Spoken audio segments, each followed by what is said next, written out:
बेटी एक बार चल के लड़के को देख तो लो। मेरा दावा है कि लड़का तुम्हें बहुत पसंद आएगा।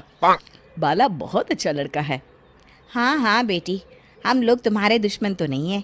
किसी अच्छे लड़के से ही तुम्हारी शादी करवाएंगे ना। आखिर तू हमारी इकलौती बेटी है। अच्छा ठीक है माँ, अब ज़्यादा भावुकतापूर्ण शब्दों का इस्तेमाल ना करो। मैं चलने के लिए तैयार हूँ। चलो फिर, बिना देर के हम सब चलते हैं। सभी बाला के घर पहुंचते हैं। अरे क्या बात है बहन जी, अभी तक आपका बेटा नहीं आया? जी बस आता ही होगा। तभी वहां बाला आता है। लो जी, आ गया मेरा बेटा। ये लोग तुझे देखने आए हैं और ये इनकी बेटी नम्रता है। बाला के सर पर बिल्कुल बाल नहीं होते। ये देख नम्रता और उसके परिवार वालों की आंखें फटी की फटी रह जाती है। ये तो टकला है। हे भगवान, माँ पिताजी, आप दोनों एक टकले से मेरी शादी करवाने वाले थे। अरे ये तो पूरा उजड़ा चमन है। देखो बेटी, इस तरह किसी का मजाक उड़ाना गलत है। किसी के बारे में इस तरह की बातें नहीं करते। बालों का क्या है, वो तो आते जाते रहते हैं। लड़का टकला है तो क्या हुआ, इंजीनियर है, अच्छा खासा कमाता है। आप चुप रहिए जी। इसकी तरफदारी इसलिए कर रहे हैं क्योंकि आपके भी सर पर बाल नहीं है। मैंने तो आपसे शादी कर ली, मगर मैं अपनी बेटी की शादी एक टकले से बिल्कुल नहीं करवाऊंगी। अरे ये क्या, कब से आप लोगों ने टकला टकला लगा रखा है? और माफ करना, तुम भी कोई हूर की परी नहीं हो। तुम लोग मेरे घर में आकर मेरी ही बेइज्जती कर रहे हो। निकल जाओ यहाँ से। हाँ हाँ तो जा रहे हैं ना, हमें भी यहाँ रुकने का कोई शौक नहीं है। नम्रता और उसके परिवार वाले उठकर वहां से जाने लगते हैं। तभी नम्रता का छोटा भाई जाते जाते कहता है, टकला। तेरा बाप टकला। और इस तरह बाला का रिश्ता टूट जाता है। फिर एक दिन सड़क के किनारे एक आदमी घूम घूम कर कंधी बेच रहा होता है। कंधी ले लो, कंधी, एक से बढ़िया एक कंघी ले लो, नए जमाने की कंघी ले लो। अरे भाई ये ले लो। घूमते घूमते वो बाला के पास पहुंच जाता है। अरे भाई साहब, कंधी लोगे क्या? ये लो। तभी उसकी नज़र बाला के सर के ऊपर पड़ती है। अरे माफ़ करना भाई साहब, आप इसे लेकर क्या करोगे? आपके सर पर तो बाल ही नहीं है।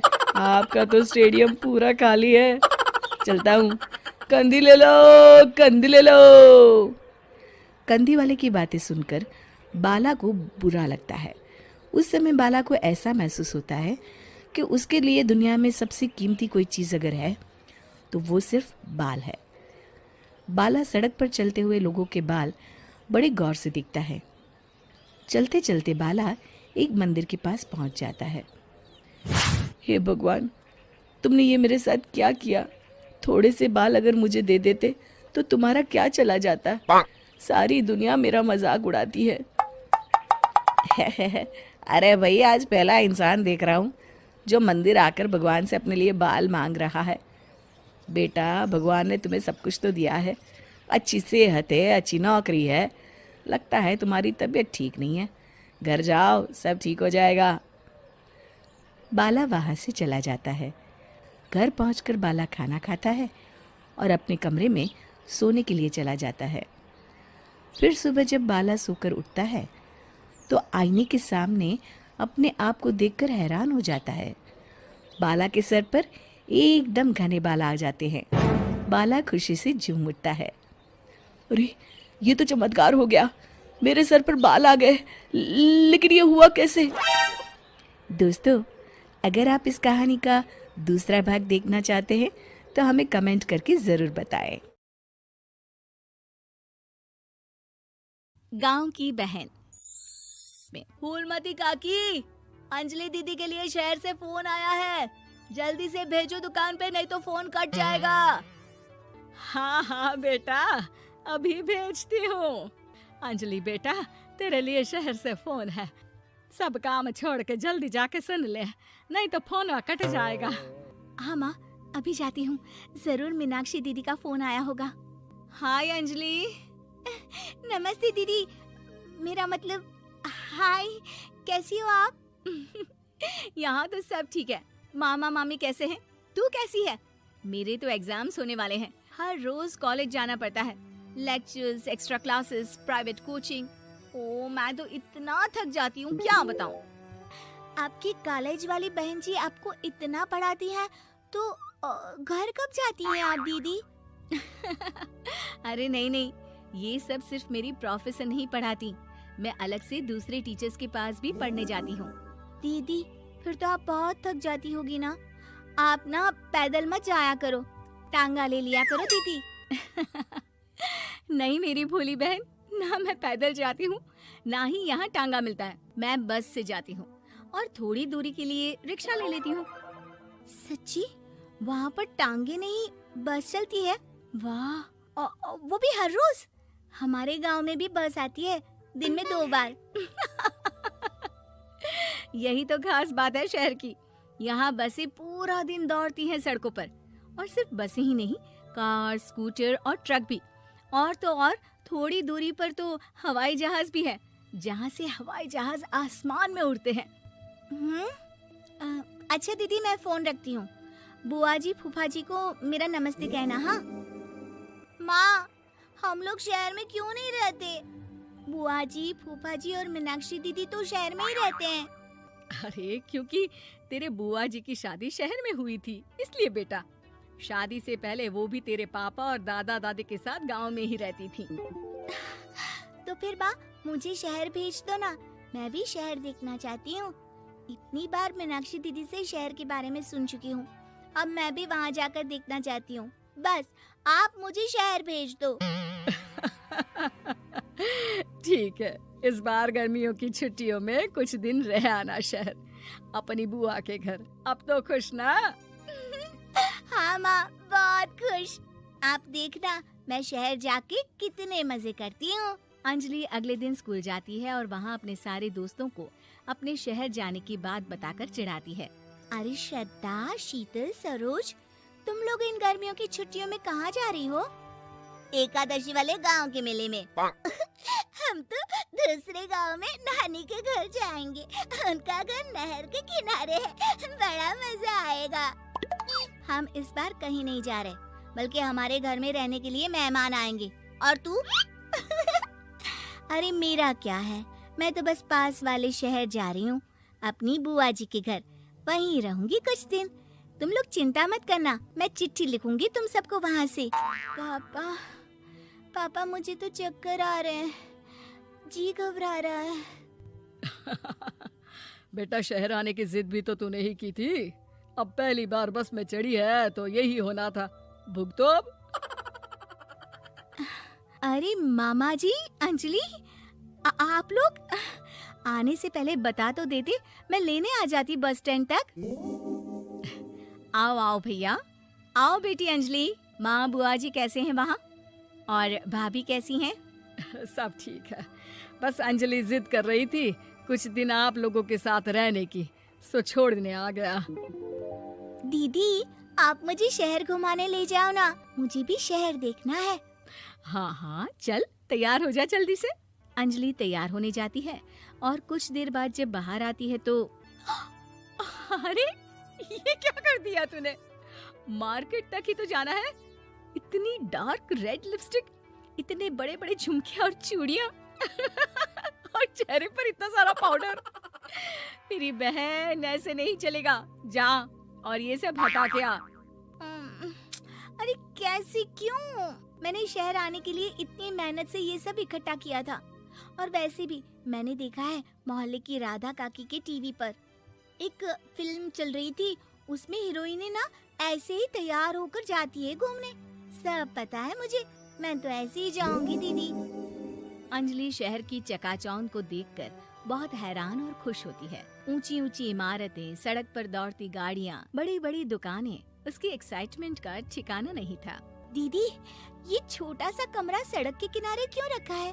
इसमें कौन रहता होगा? ये कमरा नहीं, पीसीओ है, पीसीओ। यहाँ पर लोग फोन करने आते हैं सिक्का डालकर। ओ, हमारे गांव में तो दुकान पे ही जाते हैं बात करने। अच्छा चल, तुझे रेस्टोरेंट में खाना खिलाने ले चलती हूँ। Excuse me, 2 plate noodles please and 2 Cola. Meenakshi को ऑर्डर प्लेस करते हुए अंजलि बहुत ध्यान से देखती है और थोड़ी ही देर में ऑर्डर लेकर वेटर आ जाता है और खाना टेबल पर रख देता है। अरे ये लंबी लंबी सेवइयाँ खाते कैसे हैं दीदी? और इसके साथ कोई अचार, प्याज, मूली कुछ भी नहीं दिया, बस ये छोटा सा पेट खुजाने वाला दे दिया है। गांव में तो छोटे छोटे चावल ही होते हैं जो कि हाथ से ही खा लेती हूँ, अब इसे कैसे खाऊं दीदी? एक्सक्यूज मी, एक चम्मच प्लीज, और लिटिल प्याज और अचार और मूली और एक गिलास मट्ठा, वो बाद में। हाँ, अब ये सब सुनकर आसपास बैठे लोगों को हंसी आ जाती है। मीनाक्षी भी अपनी हंसी किसी तरह रोकने की कोशिश करती है और वेटर मुस्कुराता हुआ वहाँ से चला जाता है। अंजलि समझ नहीं पाती कि सब किस बात पर हंस रहे थे, लेकिन वो छिप जाती है। दीदी मुझे लगता है कि मुझे इन सेवइयों को ऐसे ही खा लेना चाहिए, इसी पेट खुजाने वाले कांटे के साथ। एक काम कर, तू मुझे खाते देख, जैसे मैं खाऊं तो भी वैसे ही खा ले। ठीक है दीदी। अंजलि खाते खाते नूडल्स में सिरका ज्यादा डाल देती है, फिर ऊपर से नमक दानी से खेलते हुए काफी नमक भी अनजाने में छिड़क लेती है। अरे ये क्या क्या खा लिया? अरे हाय हाय, कितना कड़वा है। पानी पानी, ये काला शरबत ही पी लेती हूँ। और जल्दबाजी में अंजलि जल्दी जल्दी कोला पी लेती है, जिससे उसके नाक में झंझनाहट होती है। दीदी मुझे ले चलो यहाँ से, मैं ये सब शहरी खाना नहीं खा सकती। अब शर्म के मारे मीनाक्षी अपनी बहन को वापस घर ले जाती है और कहती है कि देख अंजलि, माना कि शहर और गांव एक दूसरे से बहुत अलग है, लेकिन इसका मतलब ये नहीं कि हमेशा शहर ही बेहतर हो और उस वजह से हमें वो सब करना पड़े जो हम नहीं कर सकते। शहर में सहूलतें तो हैं ही, पर चुनौतियां भी हैं।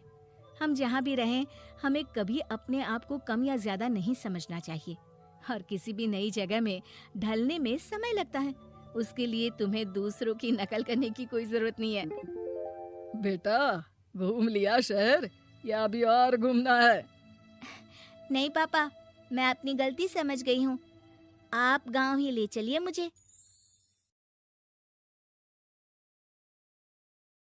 गांव की बहन। फूलमती काकी, अंजलि दीदी के लिए शहर से फोन आया है, जल्दी से भेजो दुकान पे, नहीं तो फोन कट जाएगा। हाँ हाँ बेटा, अभी भेजती हूँ। अंजलि बेटा, तेरे लिए शहर से फोन है, सब काम छोड़ के जल्दी जाके सुन ले, नहीं तो फोन कट जाएगा। हाँ माँ, अभी जाती हूँ, जरूर मीनाक्षी दीदी का फोन आया होगा। हाय अंजलि। नमस्ते दीदी, मेरा मतलब हाय, कैसी हो आप? यहाँ तो सब ठीक है। मामा मामी कैसे हैं? तू कैसी है? मेरे तो एग्जाम्स होने वाले हैं, हर रोज कॉलेज जाना पड़ता है, lectures, extra classes, private coaching. ओ मैं तो इतना थक जाती हूँ, क्या बताऊँ। आपकी कॉलेज वाली बहन जी आपको इतना पढ़ाती है, तो घर कब जाती हैं आप दीदी? अरे नहीं नहीं, ये सब सिर्फ मेरी प्रोफेसर नहीं पढ़ाती, मैं अलग से दूसरे टीचर्स के पास भी पढ़ने जाती हूँ। दीदी फिर तो आप बहुत थक जाती होगी ना, आप ना पैदल मत जाया करो, टांगा ले लिया करो दीदी। नहीं मेरी भोली बहन, ना मैं पैदल जाती हूँ, ना ही यहाँ टांगा मिलता है। मैं बस से जाती हूँ और थोड़ी दूरी के लिए रिक्शा ले लेती हूँ।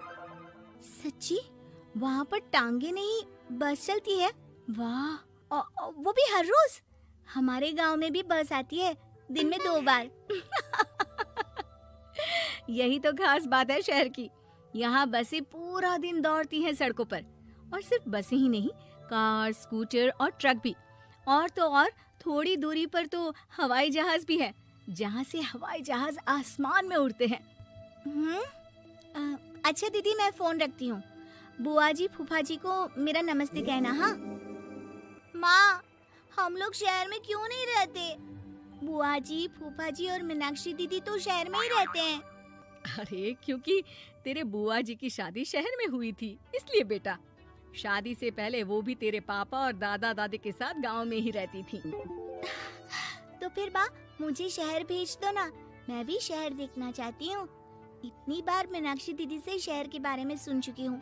अब मैं भी वहाँ जाकर देखना चाहती हूँ। बस आप मुझे शहर भेज दो। ठीक है, इस बार गर्मियों की छुट्टियों में कुछ दिन रह आना शहर, अपनी बुआ के घर। अब तो खुश ना? हाँ माँ, बहुत खुश। आप देखना मैं शहर जाके कितने मजे करती हूँ। अंजलि अगले दिन स्कूल जाती है और वहाँ अपने सारे दोस्तों को अपने शहर जाने की बात बताकर चिढ़ाती है। अरे श्रद्धा, शीतल, सरोज, तुम लोग इन गर्मियों की छुट्टियों में कहाँ जा रही हो? एकादशी वाले गांव के मेले में। हम तो दूसरे गांव में नानी के घर जाएंगे। उनका घर नहर के किनारे है। बड़ा मजा आएगा। हम इस बार कहीं नहीं जा रहे, बल्कि हमारे घर में रहने के लिए मेहमान आएंगे। और तू?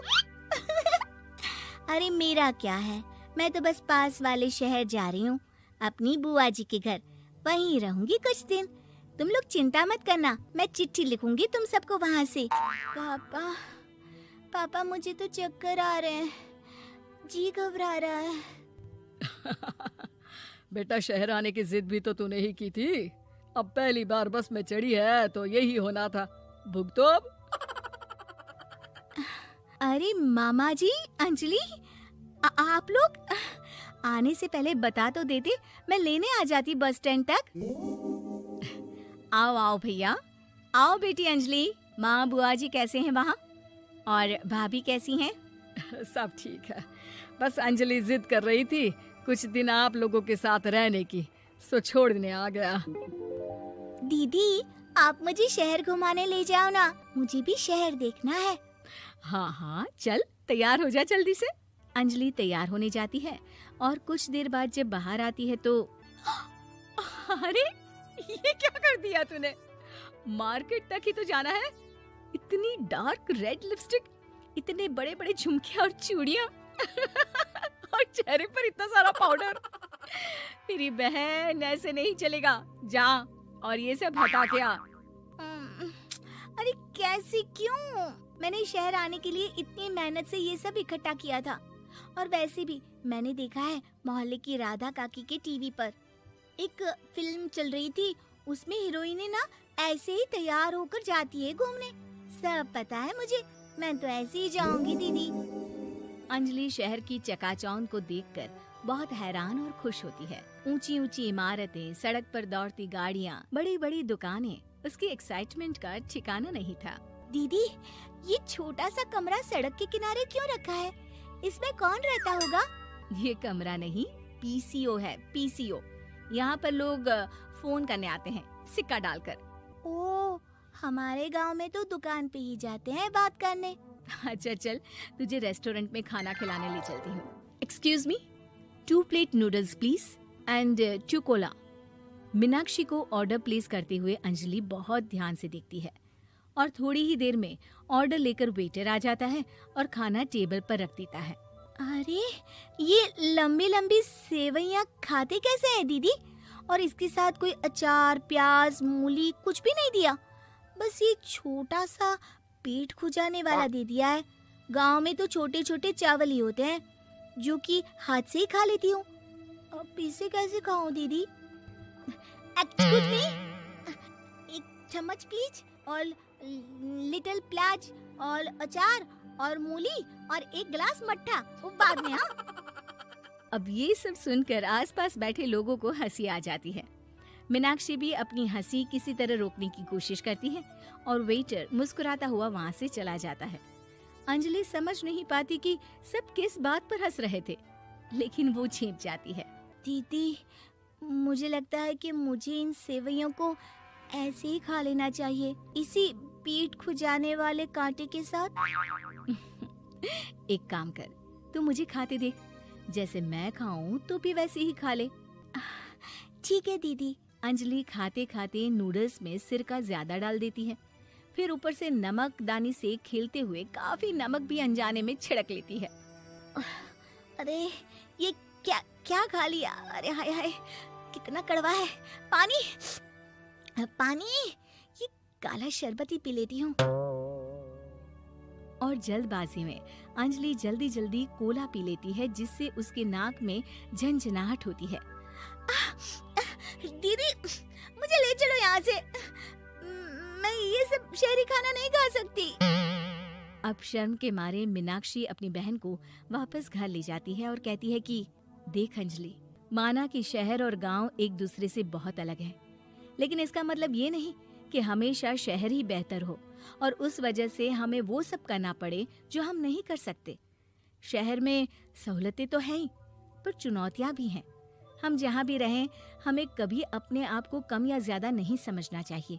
और किसी भी नई जगह में ढलने में समय लगता है, उसके लिए तुम्हें दूसरों की नकल करने की कोई जरूरत नहीं है। बेटा, घूम लिया शहर या अभी और घूमना है? नहीं पापा, मैं अपनी गलती समझ गई हूँ। आप गांव ही ले चलिए मुझे।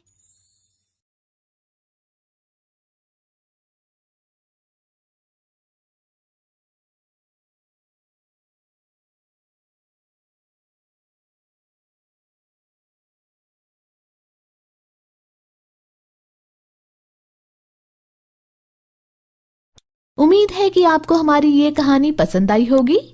कृपया हमारे चैनल को सब्सक्राइब करें और सभी अपडेट्स के लिए बेल आइकन जरूर क्लिक करें। और हाँ, वीडियो लाइक और शेयर करना मत भूलिएगा। Bye bye.